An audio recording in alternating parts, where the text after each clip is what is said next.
As we get ready here for game number 2, we are back on World's Edge, and Dexterity will look to follow up their game 1 performance with another win in all glory. Right back to Frag East, all by themselves, so this adjustment from them seemingly working out pretty well. And CLG contesting at Harvester, I am not surprised in the slightest. It's not X set, though, as we usually see them having to fight against, but they are going to have to scrap it out at Harvester to start off this second game. Yeah, and another thing that caught my eye too, Lazarus get Climatizer alone this time. So they are getting that one alone, and yeah, oh my goodness, CLG, they're not happy about this.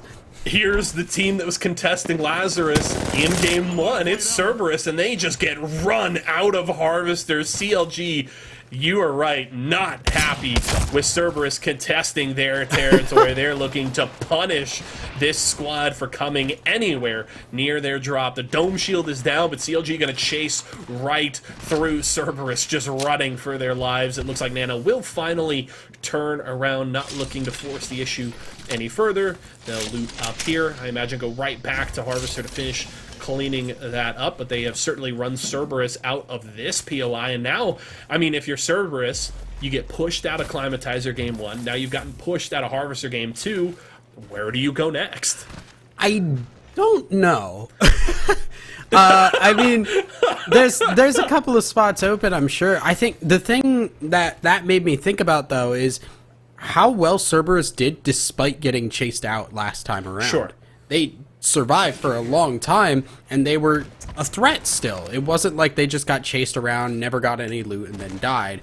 They were still threatening. As you can see, they did end up going to the landslide area there, and Epicenter seems like it does get pretty opened up if that's something they want to go for in the future. But right now, teams really spread out. We're going a little bit further southeast this time around, coming in around Lava City. And man, if there is a team that has to be happy about that, it is the team with the Gibraltar and the Newcastle. Yeah, Blackhand going to be feeling great about that. They start off down there at Big Mod. They're looking to rotate up into Geyser here. It's actually going to get really busy here in Geyser really fast. All Glory Gaming has already rotated south into the area. One team has been looting this up from the start, and Yoroi and company on their way here as well, as we get a top-down view here. One of these fights, Vegas Inferno backing off of that engagement for the moment. They're going to head back over to Tree here. See, maybe they can get a little bit more loot in this area of the map. Replicator here as well. One interesting change here is actually some action breaks out here. One player down as we jump on with YFP. The crack there from the Peacekeeper, and good night Spectre Esports. YFP take them out cleanly in this fight. Very cleanly. Great caustic ult and great shotgun shots as well to help clean that one up, and they get it very quickly. And speed is always important in taking these fights. The longer you take, the more likely you are to go into a third party. So the fact that they're able to clean that up as fast as they did means they can move on, get into a safer spot, and be less at risk of more people coming in. We have a Rampart. Huh. Okay. I noticed it last time around. There were Rampart like shields up, but we never actually saw the Rampart. This time we now know it is No Audio that are running it. And yeah, once again, this is a team very happy to be in the ring where they are, and it's still going to be coming to them for a while. Rampart, another legend that really likes to actually sit down and wait for people to come in and blow them away with Sheila. We get a nice look here. Dexterity, as well as Optimal Ambition in the area. Stomps up high, looking to get some shots there towards Optimal Ambition, as that's going to be the redeploy from YFP here. Real. Well, they want the rest this. of the squad looking to drop. They're going to drop right on top of Stomps here. Stomps going to have to immediately back away, but they're looking to chase. They're going to literally land right on his head. A lot of damage there onto the Gippy. He's going to go down. And where's the rest of the squad here from Dexterity? They're going to look to thirst this out. I think Stomps is going to go down, but can the team back him up? YFP, they'll get taken down. Radigan, the last one left, going to get finished off here. Couple more shots. Wave peeking there. YFP is has been eliminated as, ooh, bear with us one moment here. There we go. We're back into the game. There's Dexterity, and they have survived that engagement as YFP bit off, I should say, more than they could chew. Yeah, and I mean, that looked like a great start, but I think once again it just took a little bit longer than they needed to, and they thirsted really hard for that Gibby. They knew too, as they were going in, they had the little champion marker on them. I don't know if everybody knows this, but when you are playing Valkyrie, you can see who the previous champion was, and since we're in game 2, we know who the champion of game 1 was, and they knew immediately that was Dexterity, and I think they got the blood in their eyes and were ready to go for it, and unfortunately just did not prepare for the rest of that engagement. Only the Gibraltar fight, and that from that point onwards it was kind of a mess. CLG here in the area as well. They've already got at least 1 kill to their name. They'll hit a little bit of heals here. We'll see. Not sure what happened with Dexterity. I think they're maybe still set up in that building, though not sure they've been able to get the respawn on Stomps as of yet. You can see that circle on the map at the top left of your screen is CLG just getting into that coming circle here. They have the redeploy available here from Vatro. Nano and Solo Dolo here as well. And they're running the standard composition here. It's the Caustic, Gibby, Valk that was pioneered by Sentinels and Team Esports Arena in the lead up to the ALGS Pro League, and it's had quite a bit of staying power. We've seen teams, specifically over the last couple of weeks, definitely being more willing to experiment with different picks. I know even before Season 13, we were seeing things like the Loba come out, more teams looking to pick up the Ashe, but this still seems to be kind of the standard base meta composition. And that right there is why.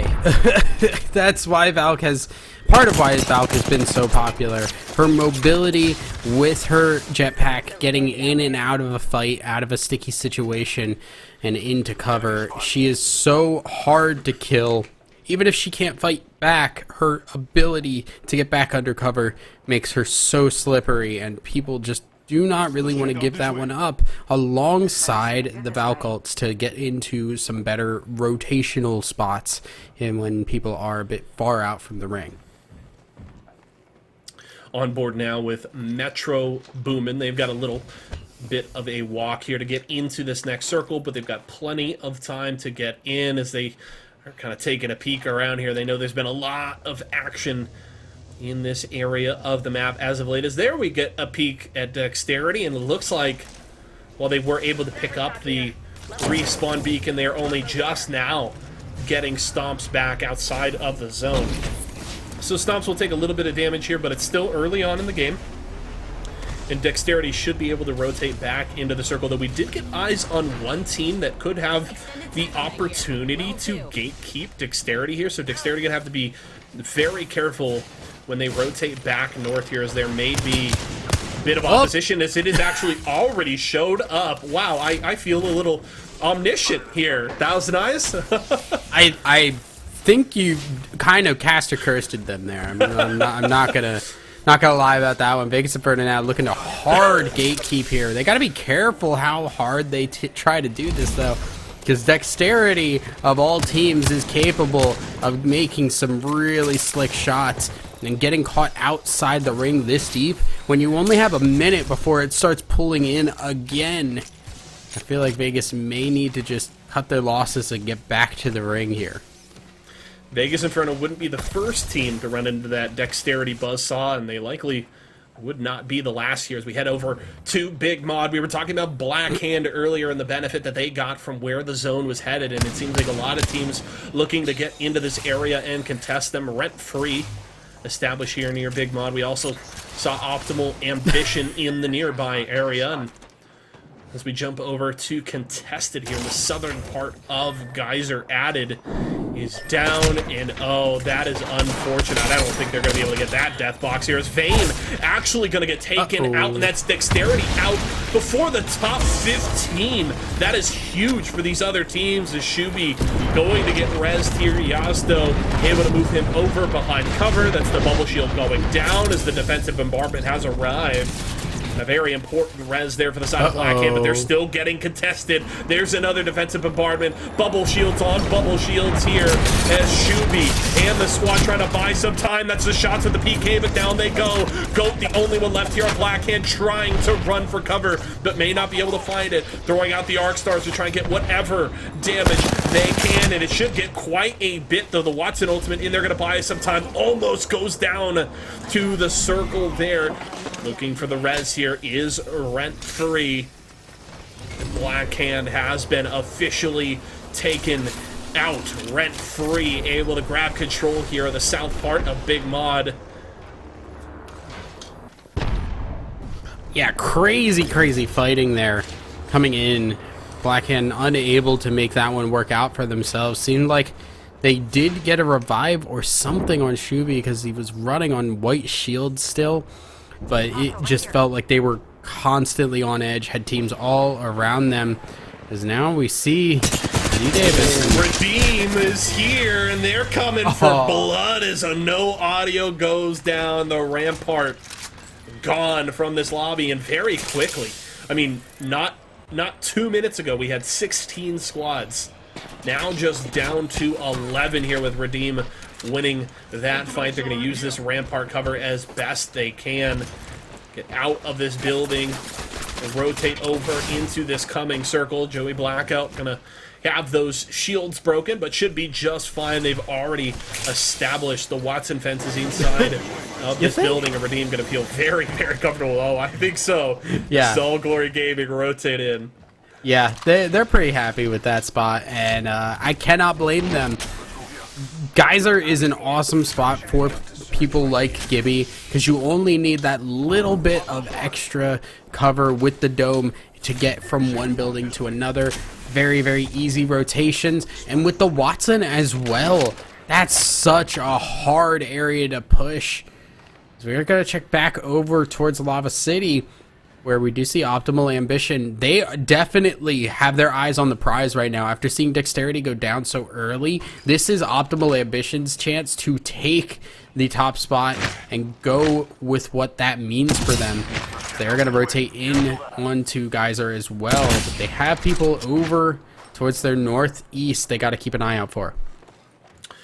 You can see where that circle is pulling. It's that western edge of Geyser between there and Lava Siphon. We also got a beautiful peek there at All Glory Gaming moments ago in the building that they had gotten set up in, as Nico going for the no scopes there, not able to land, but the team's still going to go for the push here, as that's a knock for Vegas Inferno. Haiku gonna look for the battery, but he is gonna go down, and it's a Nightmare here looking to live up to their name. Nico very low, is able to get the shots there with the PK, but it's not gonna be enough. Vegas Inferno goes down, and that's a few more kills to the name of Nightmare. Nightmare doing really well this time around, and they have the opportunity now to just loot all of this. I believe that is pretty much everybody they're going to need to keep an eye out for the time being. They can just easily make their way into the ring. 10 squads left, and the next couple of rings should be an easy maneuver for them. Crummy and company here for CCE, pushing up towards where we know All Glory Gaming is established. Plugged Cube here with the Caustic. Should be able to set them up pretty comfortably inside of this building. And they are not under any pressure to rotate just yet. This circle, round 3 closing just now. Round 4 is when it'll get really fun here, as CCE maybe looking for a little bit of poke. They're going to use some nades here, as that's going to be the thermite out. Meanwhile, All Glory Gaming taking some damage here, as that's a defensive bombardment right on top of their heads. They're going to drop the bubble shield here as the Thermites are coming in, and it looks like CCE wants to go for the push now. We talked about they didn't have to go for it now. They can play patient, but they don't want to waste their time. They know where the circle is going. They're not going to waste their time waiting to get in there. ArcStar's back out as All Glory Gaming trying to push CCE away, and maybe All Glory Gaming wants to go for the push. One player low. Crummy's shield's cracked there. A good peek from Jaguars. And All Glory Gaming, they don't over-aggress here, but they have pretty soundly told CCE, stay away. This building belongs to AGG. Yeah, that looked like it was going to be a solid push from CCE, but by the time they actually pulled the trigger on going forward, the fight that All Glory were trying to take earlier was over, and they had full attention on CCE ready to go there. As Ring is still going to pull into All Glory now, and All Glory feeling really happy now. They have this building set up extremely well. Optimal Ambition, they are still in the same spot they landed in, and it is not a good spot. I'll tell you that much. All hell is breaking loose south of the zone right now with Optimal Ambition trying to fight off multiple different players here. Looks like Rent-Free looking for a push onto Optimal Ambition. Box D going to be able to get down at least a few of those traps, but they're also taking fire from elsewhere. Multiple different fronts as nades going to be able to get flush on one player. Going to put out the tactical there to get a little bit of damage, maybe look for the push. Meanwhile, elsewhere, GS Bird able to take down Yoroi. Can Optimal Ambition take advantage of this opportunity? ArcStar's out. They're looking for the push. They want these kills. Blakey looking for the peek here with the flat line. The shot's not quite going to land, and that's low health on multiple members. Ao's taken down. A lot of damage there from Boxa T as the zone doing its work on these players as both Nades and Blake go down. It's chaos here in the southern part of the zone, and Lazarus is here as well. They're jumping into the fun. Optimal Ambition is dead. Ultimate available for G7 Tank. They're going to want to throw this out, but the defensive bombardment down is going to slow them down for sure. Down goes G7 Tank immediately. That's Cerberus able to get that knock, and now GS Bird and Vize are all alone, and the zone doing so much damage here. GS Bird just able to escape in time. Vize able to do the same, but it's a very tight margin as Vize, the only player able to escape for now. GS Bird should go down pretty quickly. That bat will buy some time here for Vize. Meanwhile, Nick Sticks taking a lot of damage. That Watson ultimate broken. Now has to back away. Has the red Evo, but it may not even be enough. So many players fighting in this area. Nades out from Nick Sticks. Both of their teammates gone. Vize right above Nick here. Could maybe look for a thirst on a kill. Meanwhile, we jump on board with Redeem. Oxier is able to take down Jet elsewhere. Redeem looking for blood. Still in this western edge of Geyser. They're hunting for these players. They're going to have to move further to that southwest if they want to get into the zone, but right now they're just trying to feast on some of these teams as Rent-Free has been taken out. Oxy wants this kill. Rockets coming out. Meanwhile, look at Vize just chilling up on the cliffs. Nobody knows they're there. Meanwhile, Nightmare has jumped into the party, and they want a piece of the action. Crack shields everywhere as Jet has been taken out there by Drasav. Bursty gonna hit the battery as Cerberus has been eliminated, and Vize still just chilling up above, but does get spotted out now, and Nightmare gonna be hunting for that kill. But Vize at least playing that Valkyrie, able to get up to that high ground and buy some time. Nightmare on the hunt. Ronnie wants blood here, and good night, Lazarus. Ronnie gonna grab that kill, and it is all starting to center around this large rock formation. That is a defensive bombardment down. I'm gonna hand it to you for a moment, Dawson, because my voice is starting I was to gonna take say, it here. yeah, as you can see the firefight breaking down. Ronnie hitting some couple of shots on the wingman there, but things are starting to die down a little bit. Squads have started to break away. Bursty now getting some shots from the car down. I'm feeling pretty good. That Watson ult doing a lot to help with the shields, and the Gibby Dome will get the revive down. Nightmare, yeah, they need to take that one down to get that Watson ult down. I don't think these teams have realized that we still have 2 more ring closes going here. They are fighting like it is final ring, and it is absurd. That is a really good nade. It's going to flush out the rest of that team as Nightmare. All Glory getting shots with that Havoc. Jaguars is doing so well with that, and they have the Gibby Dome to back away from. This is an absurd end game. It's absolute chaos. I feel like I'm back in high school again. The bell does not excuse you.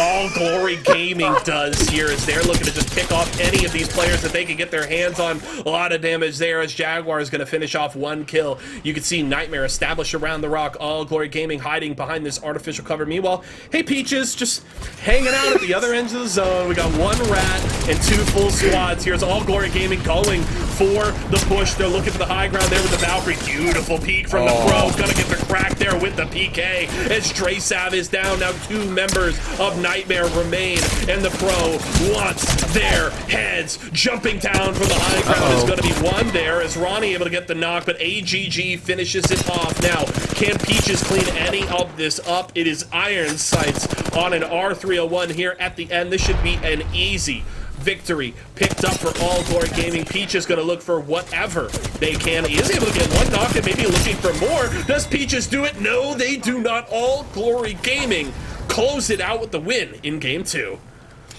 That was one of the most wild games I have ever seen. And All Glory just bask in the chaos. They are exceedingly excited to keep fighting in that chaos and let things go nuts throughout the entire game.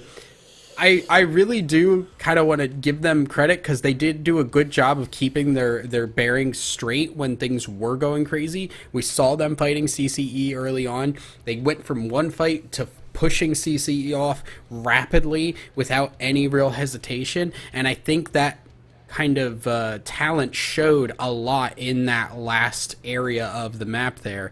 Great stuff there from AGG, and I am flabbergasted at what we saw in that game.